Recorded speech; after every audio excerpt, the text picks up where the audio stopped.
Hello everyone, and welcome back to our second lecture of Class 11 Chemistry Chapter 1, that is some basic concepts of chemistry. And our today's topic of discussion will be properties of matter and their measurement. So, किसी matter की दो type की properties हो सकती है, या तो physical properties या केमिकल प्रॉपर्टीज। तो किसी मैटर के भौतिक गुण या रासायनिक गुण, फिजिकल प्रॉपर्टीज भौतिक गुण, केमिकल प्रॉपर्टीज रासायनिक। फिजिकल प्रॉपर्टीज किसी मैटर की क्या होती है?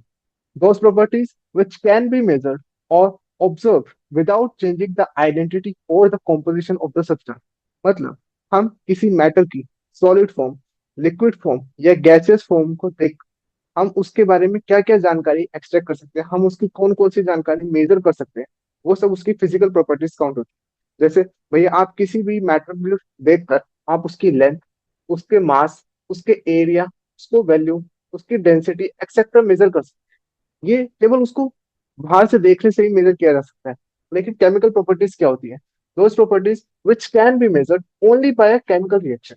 मतलब किसी मैटर का जो केमिकल कॉम्पोजिशन कैसा है, वो केमिकल रिएक्शन में कैसा परफॉर्म करेगा, वो केवल उसको बाहर से देखने से पता नहीं चल सकता।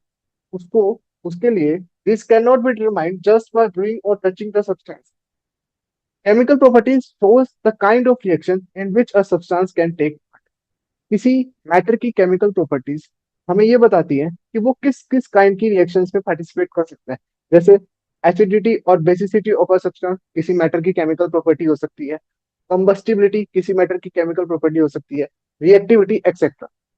सो अगर कोई मैटर मैटर का कोई फॉर्म अगर एसिडिक नेचर शो करता है, ऑब्वियसली वो एसिड बेस रिएक्शन करके सॉल्ट बनाएगा। लेकिन वो किसी एसिड के साथ रिएक्ट नहीं कर सकता कि वो खुद भी एक एसिड ही है ना। और अगर कोई matter basic form, basic chemical property show करता है, तो वो बेस बेस के साथ रिएक्ट नहीं करेगा, वो एसिड के साथ रिएक्ट करेगा।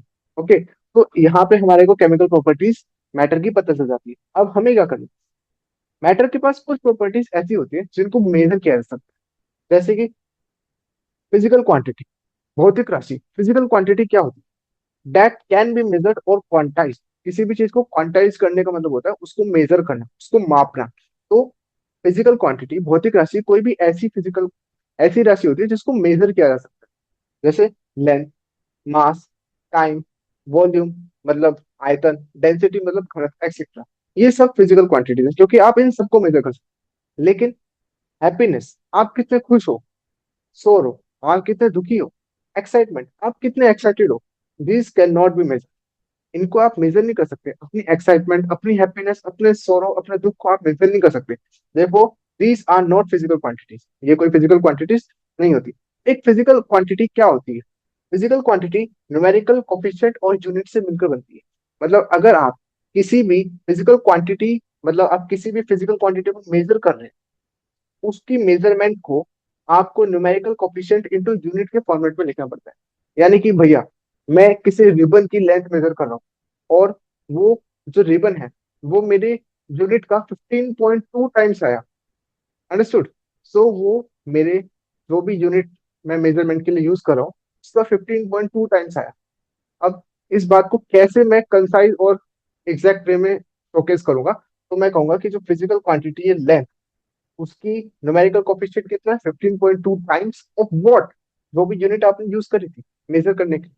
मान लिया आपका स्केल सेंटीमीटर में मेजर करता है, तो वो 15.2 टाइम्स सेंटीमीटर के हो गया। और अगर आपका स्केल मीटर में मेजर करता है तो वो 15.2 टाइम्स मीटर में हो जाएगा। तो जब तक कि आप मेरे को यूनिट नहीं बताओगे तब तक आपकी जो बात है वो मेरे को क्लियर नहीं होगी।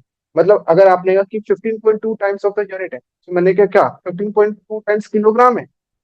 लेंथ तो किलोग्राम में मेजर ही नहीं हो सकती, तो यूनिट स्पेसिफाई करना इंपॉर्टेंट है। तो आप इतना नोट कीजिए, एंड उसके बाद हम आगे स्टडी करते हैं।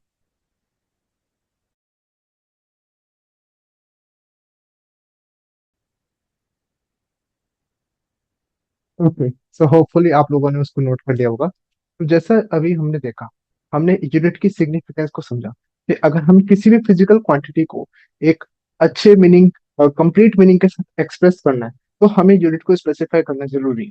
तो हमारे पास दो टाइप की यूनिट्स हो सकते हैं, फंडामेंटल यूनिट और डिराइव्ड यूनिट। तो फंडामेंटल यूनिट क्या होती है? Fundamental units are basic unit of measurement that is independent and cannot be derived from other units. These units form the foundation of all measurements in physics and other sciences. मतलब fundamental units, हमारे पास international system of units में 7 fundamental units defined. ये units basic units है किसी भी physical quantity को express करने की। ये किसी और से डिराइव नहीं हो सकती, लेकिन इनके बाद बाकी जो भी फिजिकल क्वांटिटी हम मेजर करते हैं उन सबको इनसे डिराइव किया जा सकता है। तो ये बेसिक है, ये किसी से डिराइव नहीं होती, लेकिन बाकी इनसे सारी यूनिट्स डिराइव हो सकती है। जैसे कि हमारे पास नीचे डिराइव यूनिट्स की डेफिनेशन दे रखी है। There are some physical quantities which are derived using the SI base units in combination। मतलब जब इन 7 फंडामेंटल फिजिकल क्वांटिटीज या 7 फंडामेंटल यूनिट्स को अलग अलग कॉम्बिनेशन में यूटिलाइज किया जाता है, तो हमारे पास अलग अलग फिजिकल क्वांटिटीज की यूनिट डिराइव हो जाती है, इसलिए उनको बोलते हैं डिराइव्ड यूनिट्स। जैसे कि metre square is the unit of area. तो जो मीटर स्क्वायर एरिया की यूनिट है वो किस यूनिट से, किस फंडामेंटल यूनिट से डिफाइन हुई है? लेंथ की यूनिट मीटर से डिफाइन हुई है। मीटर क्यूब जो वॉल्यूम की यूनिट है वो कौन सी फंडामेंटल यूनिट से डिफाइन हुई है? वो डिराइव हुई है और लेंथ की फंडामेंटल यूनिट से, है ना। अब जैसे डेंसिटी है उसकी यूनिट होती है किलोग्राम पर मीटर क्यूब। तो यहाँ पर दो फंडामेंटल फिजिकल क्वांटिटीज जो थी, लेंथ और मास, उनकी यूनिट्स को हमने यूटिलाइज करके यहाँ पे डेंसिटी की यूनिट को डिराइव कर लिया। तो हमारे पास फंडामेंटल यूनिट्स होती है 7, जैसे कि length, mass, time, electric current, thermodynamic temperature, amount of substance and luminous intensity. Amount of substance मतलब पदार्थ की मात्रा। आपको बताया सभी पदार्थ एटम से मिलकर बने होते हैं, और एटम्स इतने ज्यादा, इतने माइन्यूट पार्टिकल्स हैं कि किसी 1 gram of hydrogen hydrogen molecule में, 1 ग्राम ऑफ हाइड्रोजन गैस में 1 एवोगैड्रो नंबर जितने नंबर ऑफ हाइड्रोजन मॉलिक्यूल्स होते हैं। 1 ग्राम ऑफ हाइड्रोजन गैस के अंदर एवोगैड्रो नंबर जितने हाइड्रोजन मॉलिक्यूल्स होते हैं, और एक एवोगैड्रो नंबर की वैल्यू क्या होती है? 6.022 into 10 to the power 23 molecules. 6.022 into 10 to the power 23। You can expect how large is this number of molecules in just 1 gram of hydrogen gas. तो इसलिए किसी भी अमाउंट ऑफ सब्सटेंस को हम मोल में मेजर करते हैं, तो हम वहां बोलेंगे कि उनके पास 1 मोल गैस मॉलिक्यूल्स है। 1 ग्राम ऑफ हाइड्रोजन गैस के पास 1 मोल गैस मॉलिक्यूल्स है। तो हमने पदार्थ की मात्रा, सब्सटेंस की अमाउंट को मोल में मेजर कर लिया। ल्यूमिनस इंटेंसिटी क्या होती है? उसको एल और वी से रिप्रेजेंट करते हैं। उसको लाइक लाइट की इंटेंसिटी, ल्यूमिनस मतलब लाइट, और उसकी इंटेंसिटी क्या होती है? ज्योति तीव्रता हिंदी में बोलते हैं इसको। तो ये होगी luminous intensity.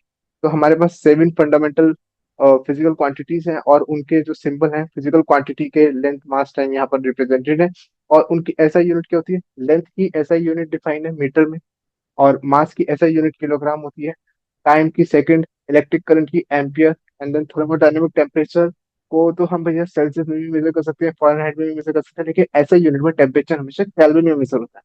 And then amount of substance हमेशा मोल में मेजर होता है, और ल्यूमिनस इंटेंसिटी हमेशा कैंडेला में मेजर होती है।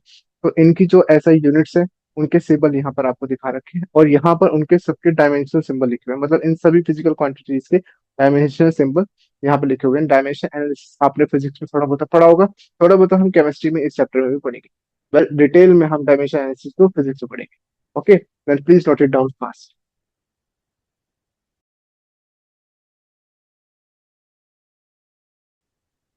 ओके, सो होपफुली आप लोगों ने उसको नोट कर लिया होगा।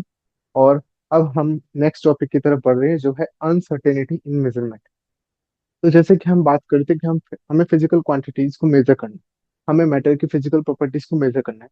तो कभी कभी हम जो मेजरमेंट लेते हैं उसमें कुछ अनसर्टेनिटी रह जाती है, या तो वो ह्यूमन एरर की वजह से रह जाती है, या फिर मशीन एरर की वजह से कुछ अनसर्टेनिटी हमारी मेजरमेंट में आ जाती है।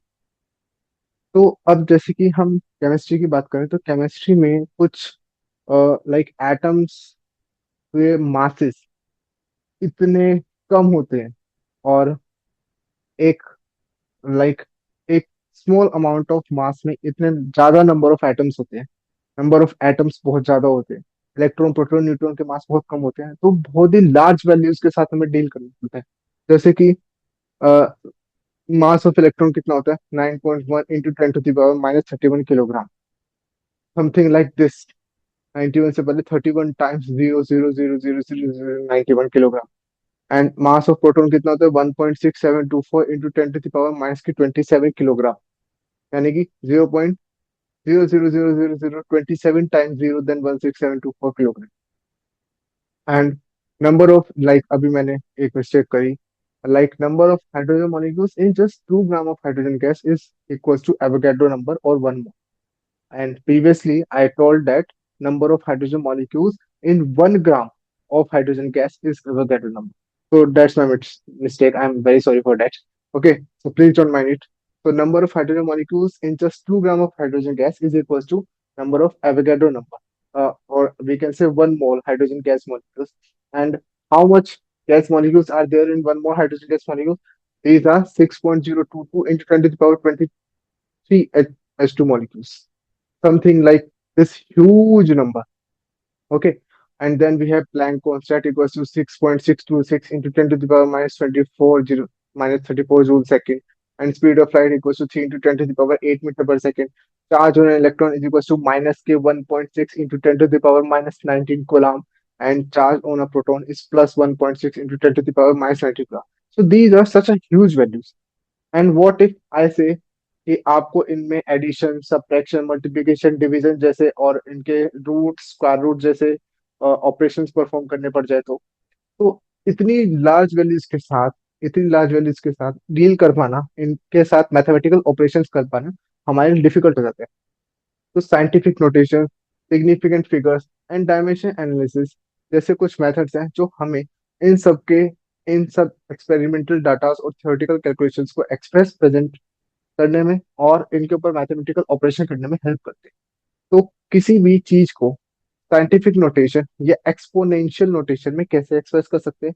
साइंटिफिक नोटेशन या एक्सपोनेंशियल नोटेशन में any number can be represented as n into 10 to the power n format. तो अगर आप किसी भी चीज को साइंटिफिक नोटेशन या एक्सपोनेंशियल नोटेशन में एक्सप्रेस करना चाहते हैं तो आपको हर नंबर को n into 10 to the power n के फॉर्मेट में रिप्रेजेंट करना होगा, जहां पर ये जो स्मॉल n है ये एक्सपोनेंट है, जिसकी वैल्यू पॉजिटिव या नेगेटिव कुछ भी हो सकती है, और जो कैपिटल n है उसकी वैल्यू हमेशा 1 और 10 के बीच में फिक्स रहती है। यहाँ पर ये नोट करना है कि कैपिटल एन की वैल्यू हमेशा 1 और 10 के बीच में फिक्स रहती है। 1 और 10 के बीच में मतलब 1.00000000000 समथिंग समथिंग, एंड 10 का मतलब 0.99999999999 टिल इट रीच 10। सो इसकी हेल्प से हम इतने ये जो कॉम्प्लेक्स वैल्यूज है उसको सिंपल फॉर्मेट में लिख सकते हैं, जैसे कि 0.00000000091 किलोग्राम को हमने कैसे रिप्रेजेंट कर दिया, 9.1 into 10 to the power minus के 31 किलोग्राम। तो ये इस huge, highly small value, highly small value का साइंटिफिक नोटेशन या एक्सपोनेंशियल नोटेशन में रिप्रेजेंटेड मास है।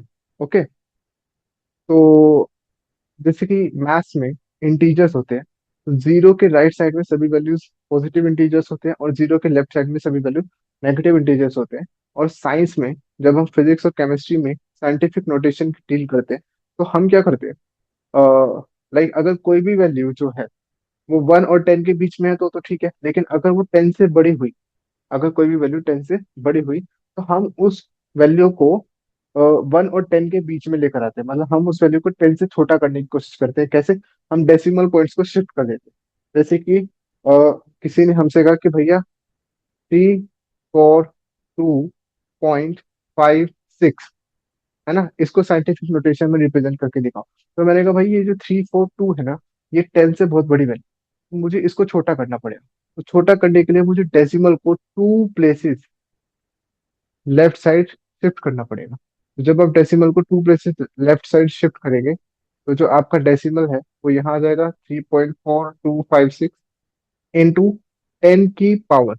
तो आपने डेसिमल को कितने प्लेस शिफ्ट किया? आपने डेसिमल को 2 प्लेस लेफ्ट शिफ्ट किया। तो जब मैथ्स में लेफ्ट साइड चलते हैं जीरो के तो नेगेटिव हो जाता है, लेकिन साइंस में, फिजिक्स या केमिस्ट्री में जब आप लेफ्ट साइड चलते हैं तो पावर इंक्रीज हो जाती है, 10 की पावर इंक्रीज हो जाती है, मतलब प्लस हो जाती है।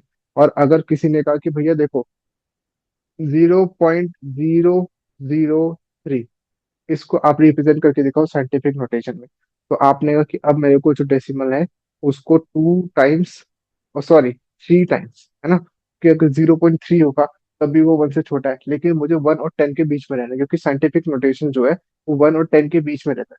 अगर आपने इसको साइंटिफिक नोटेशन में रिप्रेजेंट करना है तो आपको डेसिमल को 3 टाइम्स राइट साइड शिफ्ट करना होगा। तो मैथ्स में राइट साइड चलते तो प्लस होता है, और लेकिन अगर मैथ्स साइंस में चलेंगे तो यहाँ पर 10 की पावर 3 टाइम्स डिक्रीज हो जाएगी। तो ये हो गया इसका साइंटिफिक नोटेशन और इसका साइंटिफिक नोटेशन। ठीक है, इस चीज को अभी हम और अच्छे से डिस्कस करेंगे, तब तक आप इतना नोट कर लीजिए। ओके।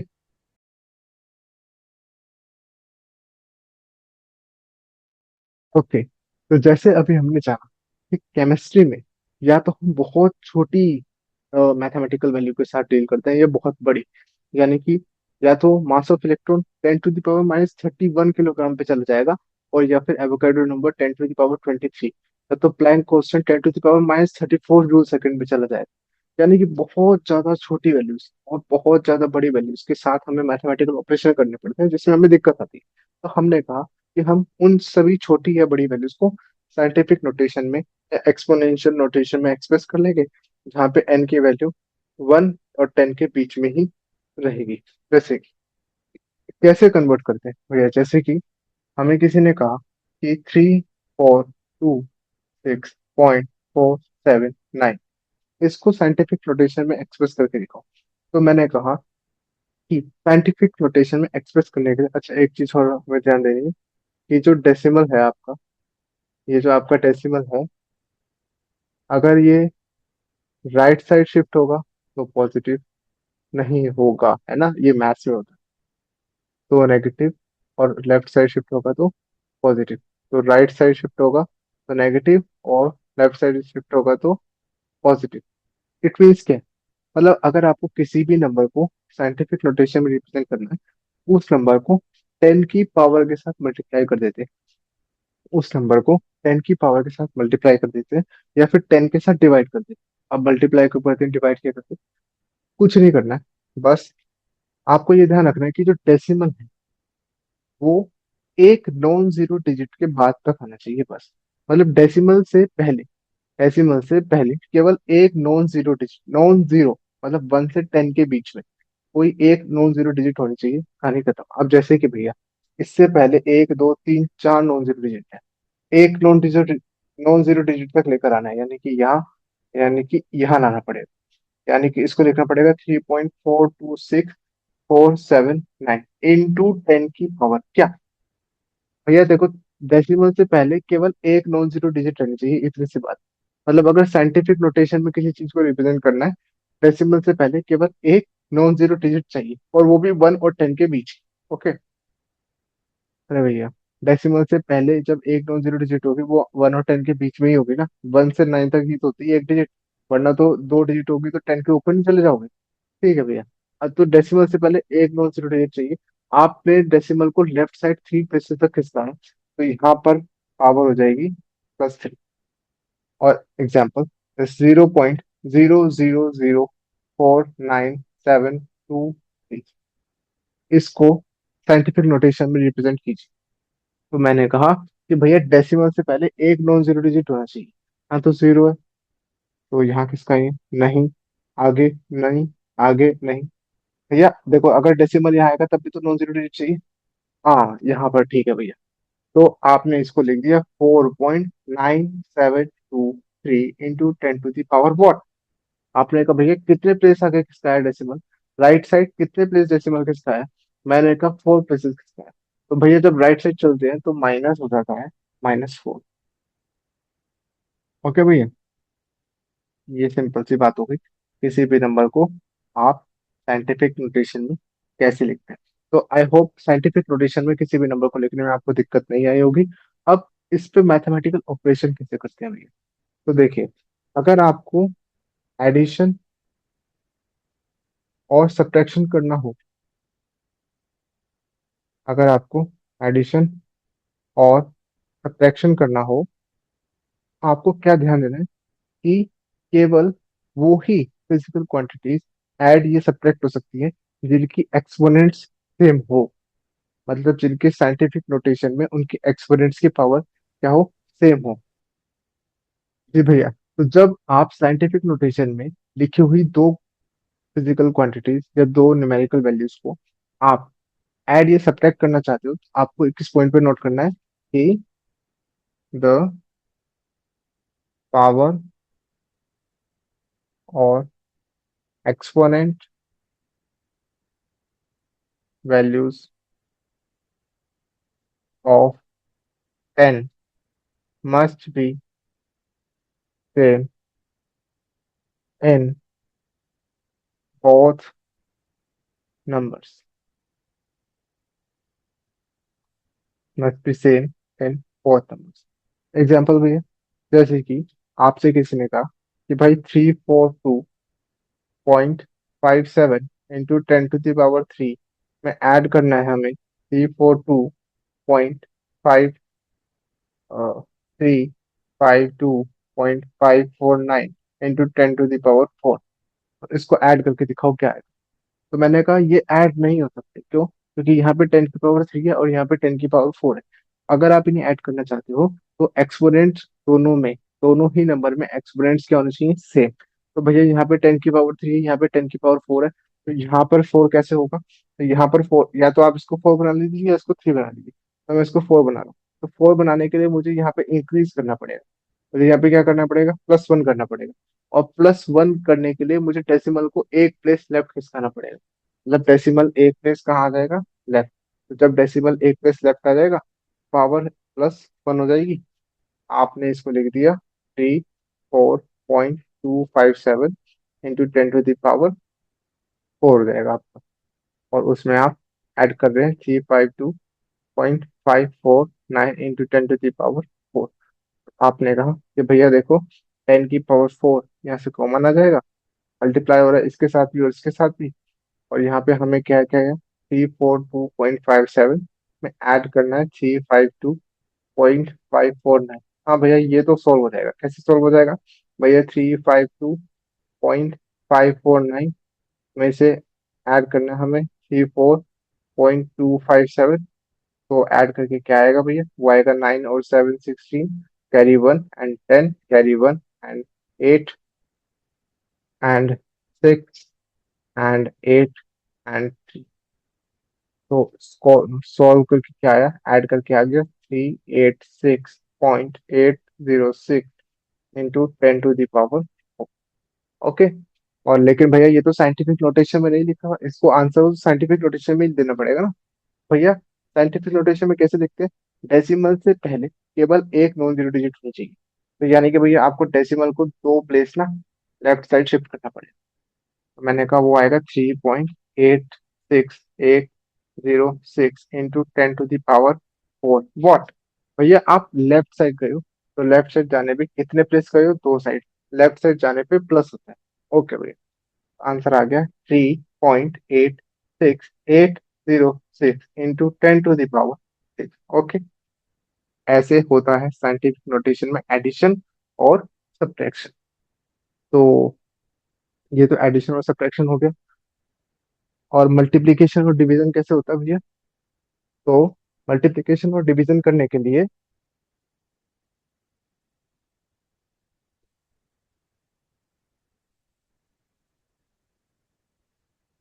भैया, अगर हमें दो फिजिकल क्वांटिटीज दे रखी हैं और उनको मल्टीप्लाई और डिवाइड करना है, आपको क्या नोट करना है? आपको नोट करना है कि 10 की पावर x इंटू 10 की पावर y क्या हो जाता है? 10 की पावर x प्लस y, और 10 की पावर x अपॉन 10 की पावर y क्या हो जाता है? 10 की पावर x माइनस y। बस खत्म हो गया मल्टीप्लीकेशन, हो गया डिवीजन। जैसे आपको किसी ने बोला कि 342.5 इंटू 0, ओ सॉरी भाई, 0.5 इंटू 10 की पावर 2 में मल्टीप्लाई करना है हमें 3.4 इंटू 10 की पावर 3 को। आपने कहा कि भैया ये जो 342.5 है, इसमें मल्टीप्लाई कर दो 3.4 को, तो क्या आएगा? मैंने कहा 4 5 20, कैरी 2, 4 2 8, 4 2 10, कैरी 1। जब भी हम मल्टीप्लाई करते हैं हम डेसिमल को इग्नोर करते हैं, लास्ट में लगाते हैं। तो 4 5 20, कैरी 2, 4 2 8 और 2 10, कैरी 1, 4 4 16 और 1 17, कैरी 1, 4 3 12 और 1 30। अब भैया 3 5 15, कैरी 1, 3 2 6 और 1 7, 3 4 12, कैरी 1, 3 3 9 और 10, 0 5 14 6 1 1, ये आ गया 116450। आपने कहा था भैया जब भी हम मल्टीप्लाई करते हैं तो हम पॉइंट्स को इग्नोर करते हैं, कैलकुलेशन करने जाते हैं, लेकिन आंसर में पॉइंट लगेगा। कैसे लगेगा भैया? देखो पॉइंट के राइट साइड में कितने नंबर थे क्वेश्चन में, मैंने ये यहाँ था, एक यहाँ था, पॉइंट के राइट साइड में टोटल दो नंबर थे, तो दो डिजिट आंसर में वंस प्लेस से दो डिजिट पहले डेसिमल लग जाएगा, मतलब आंसर आएगा 1164.50। कितने डिजिट बाद लगेगा डेसिमल? दो डिजिट बाद, क्योंकि डेसिमल के राइट साइड में क्वेश्चन में कितने नंबर थे टोटल? दो नंबर थे, इधर इधर एक एक दो, यानी कि दो नंबर से पहले पॉइंट लगेगा। और इनके साथ क्या होगा भैया? 10 की पावर x इंटू 10 की पावर y, 10 की पावर x प्लस वाई हो जाता है, मतलब 2। और सपोज अगर ये -3 भी होता, अगर ये -3 भी होता तो कैसे करते? 10 की पावर यहाँ लिख देता हूँ, 2 प्लस -3, तो आपका आंसर आता है 1164.50 इंटू 10 की पावर 2 - 3। आपका आंसर आता है 1164.50 इंटू 10 की पावर -1। लेकिन भैया अभी भी ना ये आंसर साइंटिफिक नोटेशन में नहीं है, तो इस आंसर को साइंटिफिक नोटेशन में कैसे लिखेंगे? हमें पता है साइंटिफिक नोटेशन में लिखने के लिए डेसिमल से पहले केवल एक नॉन जीरो डिजिट होना चाहिए, यानी कि भैया आपको इस डेसिमल को यहाँ यहाँ यहाँ तक खिसकाना पड़ेगा। तो आपको लिखना पड़ेगा 1.164 and, oh sorry, 50 into 10 to the power -1। अब क्या हुआ भैया? आप लेफ्ट साइड डेसिमल को खिसका के लाए हो, कितने प्लेसेस? 3 प्लेसेस। तो यहाँ पर क्या हो जाएगा? +3, क्योंकि भैया जब लेफ्ट साइड जाती है तो प्लस होता है ना। तो आंसर आ जाएगा 1.16450 इंटू 10 टू द पावर 2। तो ये आपका फाइनल आंसर होगा, ठीक है। तो ये हो गया मल्टीप्लिकेशन और while two quantities are written in scientific notation. Okay, तो यहाँ पर तो कोई दिक्कत नहीं है, लेकिन यहाँ पर दिक्कत क्या आती है कि जो एक्सपोनेंट्स हैं इनका सेम होना कंपलसरी है। और याद रखिए मल्टीप्लाई करते समय हम पॉइंट्स को इग्नोर करते हैं, लेकिन एडिशन सब्ट्रैक्शन करते समय पॉइंट के नीचे पॉइंट आना चाहिए, चाहे नंबर के नीचे नंबर आए या ना आए। अगर नहीं आता तो हम यहाँ पे क्या लगा देते हैं? जैसे भैया पॉइंट के नीचे पॉइंट आने के चक्कर में यहाँ कोई नंबर नहीं है तो यहाँ जीरो लिख दो।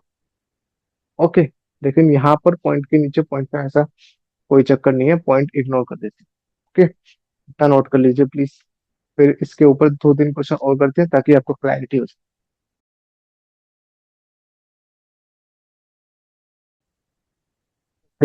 तो आई होप आपको साइंटिफिक नोटेशन में लिखी हुई वैल्यूज का एडिशन और सब्ट्रैक्शन, मल्टीप्लिकेशन और डिवीजन समझ आया होगा।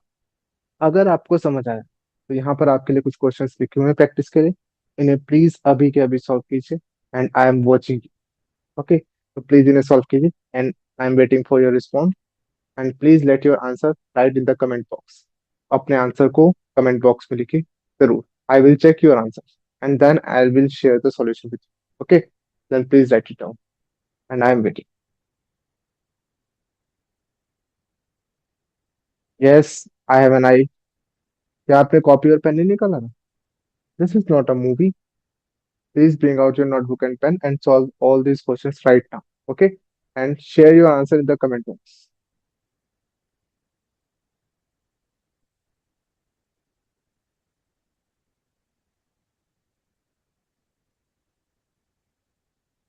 Solve करो भाई। I'm watching.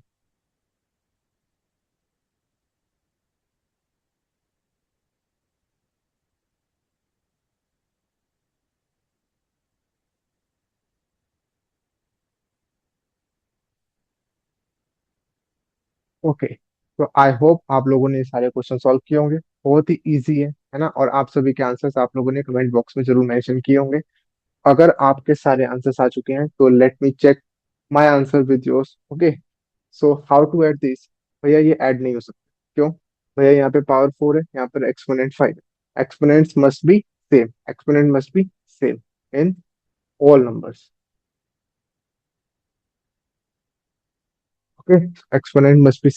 अब क्या करें? अब सेम कर दो भैया, या तो इसका 5 बना दो या इसका 4 बना दो। तो भैया देखो, अगर आप डेसिमल को एक प्लेस राइट साइड शिफ्ट करोगे, जब आप डेसिमल को एक प्लेस राइट साइड शिफ्ट करोगे तो माइनस हो जाएगा, यानी 7.7 into 10 to the power 4 plus ये हो जाएगा, अगर आपने इसको यहाँ पे किया, ये हो जाएगा 7.7 इंटू 10 टू द पावर, भैया आपने राइट साइड शिफ्ट किया है तो माइनस हो जाएगा, -1, एक प्लेस शिफ्ट किया है ना, तो ये हो जाएगा 7.7 इंटू 10 टू द पावर 4, और उसमें ऐड होएगा 7.7 इंटू 10 टू द पावर 4।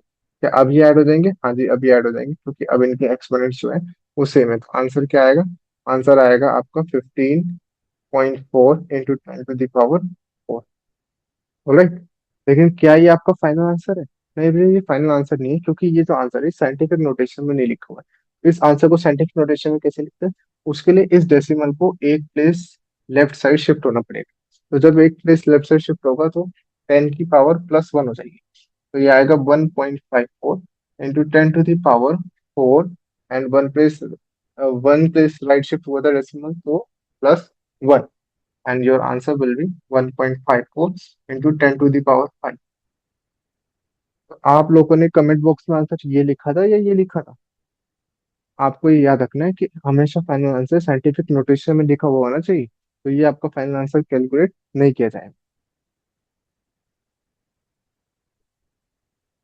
तो ये क्वेश्चन आपको समझ आ गया? ओके। अब इसकी बात करो। भैया ये सब्ट्रैक्ट करने के लिए बोल रहे हो, लेकिन सब्ट्रैक्ट हो नहीं सकता, क्योंकि यहाँ पे 10 की पावर 4 है, यहाँ पे 10 की पावर 5, इनको सेम होना पड़ेगा। तो भैया चाहे तो आप इसको 4 बना दो, चाहे आप इसको 5 बना दो। मैं इसको 4 बनाता हूँ, मेरी मर्जी। आपका जो मन करे वो आप कीजिए। तो भैया अगर आपको इसको 4 करना है तो -1 करना पड़ेगा, और माइनस को बोलता है जब डेसिमल एक पे राइट शिफ्ट हो जाएगा, तो अगर डेसिमल यहाँ चला गया तो ये हो जाएगा 7.7 इंटू 10 टू द पावर 5 - 1। ये हो जाएगा 7.7 इंटू 10 टू द पावर 4, और यहाँ पर क्या है, 8.7 इंटू 10 टू द पावर 4, और हमें इसे सब्ट्रैक्ट करना है भैया। तो बहुत इजी काम हो गया अब तो। क्यों? क्योंकि भैया अब एक्सपोनेंट्स दोनों की सेम है ना, तो ये 10 की पावर 4 वाला जो टर्म है ये कॉमन आ जाएगा। 8.7 में से 7.7 सब्ट्रैक्ट होगा तो कितना आ जाएगा? वो आ जाएगा 1.0 इंटू 10 टू द पावर 4। क्या अब ये आपका फाइनल आंसर है? जी। क्यों? क्योंकि देखो ना भैया, ये साइंटिफिक नोटेशन में अपने आप लिखा हुआ है। क्यों? क्योंकि भैया देखो, पॉइंट के पहले सिर्फ एक नॉन जीरो नंबर है, ठीक है, तो ये आपका फाइनल आंसर आ गया, और यहाँ पर ये आपका फाइनल आंसर आ गया। ठीक है भैया, एडिशन और सब्ट्रैक्शन क्लियर हो गई। अब बात करते हैं मल्टीप्लिकेशन और डिवीजन की। तो मल्टीप्लिकेशन और डिवीजन के लिए हमें पता ही है कि अगर बेस सेम हो, पावर्स ऐड हो जाती है, और वरना पावर सब्ट्रैक्ट हो जाती है। तो अब भैया देखो यहाँ पर क्या करना है। क्या यहाँ पर एक्सपोनेंट्स का सेम होना कंपलसरी है? अभी मल्टीप्लाई होगा या डिवाइड होगा? जी नहीं, ऐसा कोई चक्कर नहीं है। ये एडिशन और सब्ट्रैक्शन में होता है। मल्टीप्लिकेशन और डिवीजन में आप सिंपल कीजिए। भैया देखिए, ये क्या हो जाएगा, अगर आप इसको उससे करें, 11, 11 7 जो 77, 11 6 जो 66, इंटू, देखिए ये जो 7.7 था, इसका मैंने डेसिमल अगर हटा दूं तो यहाँ पर 10 आ जाएगा, और इसका हटा दूं तो यहाँ पर 10 आ जाएगा, और यहाँ पर 10 की पावर 9 है, और यहाँ पर 10 की पावर 5 है। ओके। तो अब ये आपके पास आ जाएगा 77 इंटू, 10 से 10 कैंसिल आउट हो जाएगा, 10 की पावर 9 -5, है ना? क्योंकि भैया ये जो 5 है ये ऊपर जाके माइनस का हो जाएगा, और नीचे क्या बचा, 66। तो भैया ये आ गया 7, 11 7 जो 77, 11 6 जो 66, और 7 को 6 से डिवाइड करेंगे तो आंसर क्या आएगा? आंसर आएगा 6 1 जो 6.1 बचा, कैरी लगाया, जीरो हुआ, सॉरी, 6 1 जो 6, 1 बचा, रिमाइंडर, तो आपने पॉइंट लगाया तो जीरो हो गया, वो हो गया 10। तो आपने फिर चलाया 6 1 जो 6, अब 10 में से 6 गए, बचा 4, डेसिमल लगा, पॉइंट लगा हुआ है तो वो 30 हो गया। आपने चलाया 6 6 जो 36, 6 6 जो 36। अब मैं दो डेसिमल प्लेस तक आंसर निकाल रहा हूँ, वैसे भी कोई फर्क नहीं पड़ता, बट 10 की पावर 4 ये आपका आंसर आ गया। क्यों भैया? कि ये अपने आप ही साइंटिफिक नोटेशन में आया है। क्यों भैया?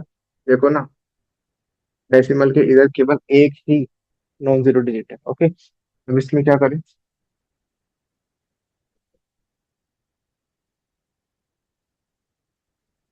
इसमें क्या करें भैया? सेम आंसर तो 77/66 करके क्या आएगा, 1.16 ही आएगा, है ना? इन टू 10 की पावर का क्या हो जाएगा भैया? 10 की पावर -7 -5 हो जाएगा। तो जो फाइनल आंसर आएगा वो आएगा 1.16 इंटू 10 की पावर माइनस के 12। ओके, तो ये हमारा आंसर आ गया। अब इसमें क्या करें, मल्टीप्लाई करने के लिए बोल रहा भैया कि आप एक्सपोनेंट्स का सेम होना जरूरी है, ऐसा बिल्कुल भी नहीं है। तो 7.7 को जब अगर आप 6.6 से मल्टीप्लाई करेंगे तो क्या आएगा। तो आपने कहा भैया जब मल्टीप्लाई करते हैं तो डेसिमल इग्नोर कर देते हैं, तो बेसिकली आप 77 को 66 से मल्टीप्लाई करने के लिए बोल रहे हो। मैंने कहा हाँ, तो करो भैया। 6 7 जा 42, सही लगा। 6 7 जा 42 और 4 56। अगेन भैया 6 7 जा 42, यही लगा। 4 6 7 जा 42 और 4 46। भैया आंसर आया 2 8 10 एंड 5। लेकिन भैया अब ना हमने देखा कि इधर डेसिमल के पास डेसिमल के राइट साइड में एक डिजिट है और इधर डेसिमल के राइट साइड में एक डिजिट है। तो डेसिमल के राइट साइड में टोटल कितने डिजिट है, आपने कहा 2 डिजिट है। क्वेश्चन में डेसिमल के राइट साइड में टोटल 2 डिजिट है, तो आंसर में डेसिमल के लेफ्ट साइड में 2 डिजिट्स बाद पॉइंट है। ओके भैया, तो आंसर क्या आ गया, आंसर आ गया 50.8। लेकिन भैया ये तो आपने केवल नंबर को मल्टीप्लाई किया, इनका क्या होगा, ये ऐड हो जाएंगे। ये क्या हो जाएंगे, तो 10 की पावर 9 प्लस 5, आंसर आ जाएगा 50.82 इंटू 10 की पावर 40। ओके भैया, कितनों का आंसर यही आएगा। ये आपका फाइनल आंसर है? नहीं, ये गलत आंसर, क्योंकि ये साइंटिफिक नोटेशन में नहीं लिखा हुआ। उसके लिए डेसिमल को एक प्लेस लेफ्ट शिफ्ट होना पड़ेगा, मतलब समथिंग लाइक दिस। तो भैया जब डेसिमल एक प्लेस लेफ्ट शिफ्ट होता है ना, तो 10 की पावर +1 हो जाती है। तो जो फाइनल आंसर आपका आएगा वो आएगा 5.082 into 10 to the power 50। Okay, तो this will be your final answer. Okay, अब फिर से भैया जब आप 7.7 को 6.6 से मल्टीप्लाई कीजिए या 6.6 को 7.7 से मल्टीप्लाई कीजिए, आंसर तो वही आएगा 50.82। और इन एक्सपोनेंट्स का क्या होगा भैया, एक्सपोनेंट्स ऐड हो जाएंगे, एक्सपोनेंट्स ऐड हो जाएंगे। तो भैया 50.82 इंटू 10 to the power 5 - 7, ये हो जाएगा 50.82 into 10 to the power -2। But क्या ये आपका फाइनल आंसर? नहीं भैया, क्योंकि ये साइंटिफिक नोटेशन में नहीं है। साइंटिफिक नोटेशन में कैसे आएगा कि भैया पॉइंट को 1 डिजिट लेफ्ट साइड शिफ्ट होना पड़ेगा। क्यों भैया, क्योंकि साइंटिफिक नोटेशन में लिखने के लिए डेसिमल के एक तरफ केवल एक सिंगल नॉन जीरो डिजिट बचनी चाहिए।